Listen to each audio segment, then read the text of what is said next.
What if I told you that everything you know about Atlantis came from Egyptian priests who claimed to have records going back 9,000 years?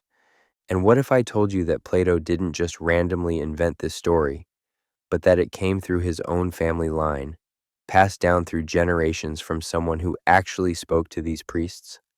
Today we're diving into one of history's most fascinating connections: how Egyptian temple priests shaped the philosophy that would define Western civilization for the next 2,400 years. And yes, we're talking about way more than just Atlantis. In 590 BCE, a Greek lawmaker named Solon walked into the temple of Neith at Sais in the Nile Delta. What the Egyptian priest told him that day would eventually reach his descendant, a young philosopher named Plato, and change the course of human thought forever. But here's what most people don't know. When Plato himself traveled to Egypt 200 years later, he wasn't just a tourist, he was a seeker, searching for the same ancient wisdom that had captivated his ancestor. What he found in those temple halls would influence everything from his theory of forms to his beliefs about the soul, death, and the very nature of reality itself. So buckle up, because we're about to uncover what really happened when Greek philosophy met Egyptian wisdom. And trust me, the truth is far stranger than fiction. Part 1. The Atlantis Connection. Let's start with the elephant in the room: Atlantis. Every single detail we have about Atlantis comes from just two of Plato's dialogues, the Timaeus and the Critias. But Plato didn't claim he made it up. Instead, he tells us exactly where the story came from. According to Plato, his great-grandfather Critias heard it from his grandfather, who heard it from his father Dropides, who was best friends with Solon, the famous Athenian lawmaker. And Solon? He got it straight from the Egyptian priests at Sais. Now here's where it gets interesting. These priests didn't just casually mention Atlantis. They actually scolded Solon, telling him, "O Solon, Solon, you Greeks are always children. There is no old Greek." What did they mean? They explained that Greece had been destroyed by floods and fires multiple times, wiping out all records. But Egypt, protected by the Nile, had preserved written records going back thousands of years. The priests claimed their temple records were 8,000 years old, and according to them, the war between Atlantis and ancient Athens happened 9,000 years before Solon's time. That would put it around 9,600 BCE. Think about that for a second. These priests were claiming to have written records from before the last ice age ended. Were they telling the truth? Were they exaggerating? Or were they passing on oral traditions so ancient that even they didn't fully understand them? Part 2. Plato's Egyptian Journey.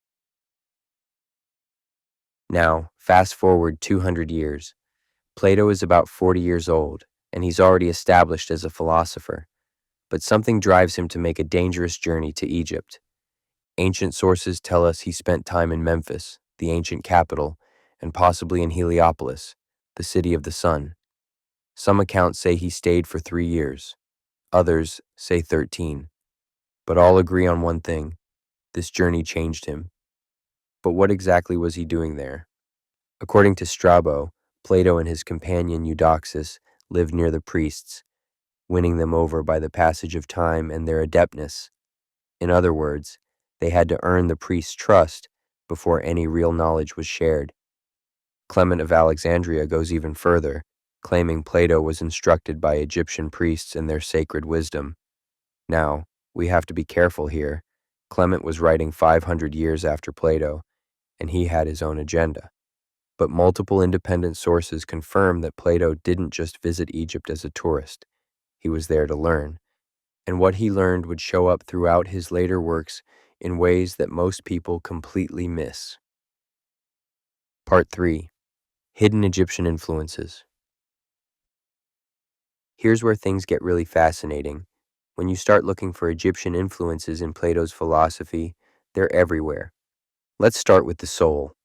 Plato's entire concept of the immortal soul that survives death, that's straight out of Egyptian theology. The Egyptians had been teaching about the journey of the soul through the afterlife for over 2,000 years before Plato was born. In fact, in Plato's Phaedo, when Socrates describes what happens to souls after death, how they're judged, how they migrate to new bodies, how they can achieve liberation.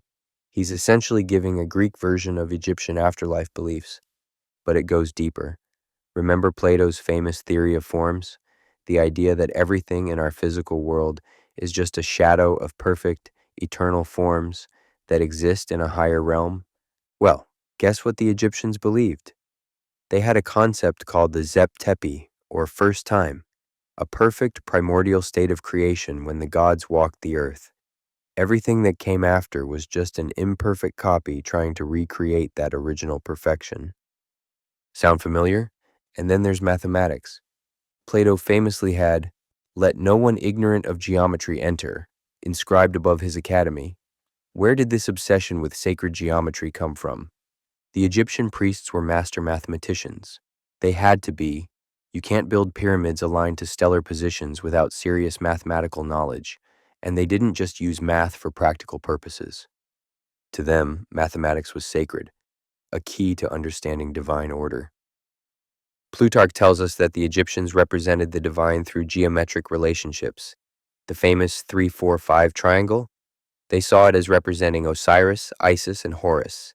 This idea that mathematical relationships could express divine truths? That's exactly what Plato taught. Part 4. The Secret Teachings. Now here's the million-dollar question. If Plato learned all this in Egypt, why didn't he just say so? The answer might lie in the nature of Egyptian temple knowledge itself. The priests didn't just hand out their wisdom to anyone who asked.